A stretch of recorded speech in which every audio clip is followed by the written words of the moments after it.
Normally give birth in more secure dens to avoid disturbances. Nests are lined with bedding, reeds, water plants, and grass to keep the cubs warm while mother is away feeding. Litter size varies between 1 and 5. For some unknown coastal, others tend to produce small litters. At 5 weeks, they open their eyes, a tiny cub of 700 grams. At 7 weeks, they are weaned onto solid food. At 10 weeks, they leave the nest, blinking into daylight for the first time. After 3 months, they finally meet the water and learn to swim.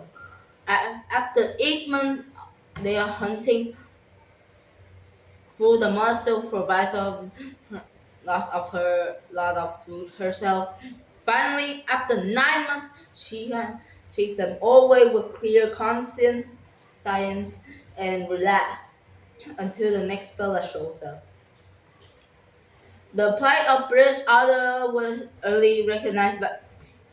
recognized in the early 60s, but it wasn't until the late 70s that the chief cause was discovered. Pesticides such as Stellar and Arden were first used in 1955 agriculture and other industries. These chemicals are very prescient and had already been recognized as the cause of huge declines in the population of peregrine falcons, sparrows, hawks, and other predators. The pesticides enter the river system and the food chain, microorganisms, fish, and finally others, with every step increasing the concentration of the chemicals. From 1962, the chemicals were phased out, but while some species recovered quickly, others' number did not, and continued to fall in the 80s, into the 80s. It was probably due to mainly habitat destruction and road deaths. Acting population fragmented by the sudden decimation in the 50s and 60s. The loss of just handful others in one area can make the entire population unavailable, viable, and spell at the end. Other numbers are recovering around Britain.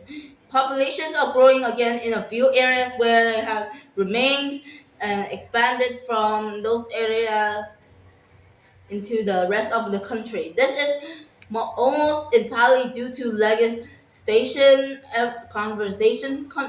efforts slowing down and reversing the destruction of suitable other habitat and reintroductions from captive breeding and programs. Releasing captive bred otters is seen by many as a last resort.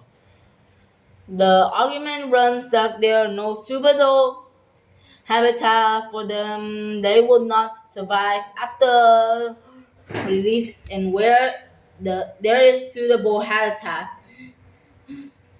natural populations should be able to expand into the area. However, reintroducing animals into a fragmented and fragile population may just add enough impetus for it to stabilize and expand rather than die out. This is what the auditors accomplished in Norfolk, where the otter population may have been low 20 animals at the beginning of the 1980s. The Otter Trust has now finished its captive breeding program entirely. Great news because it means it is no longer needed. That's all for today. Thank you.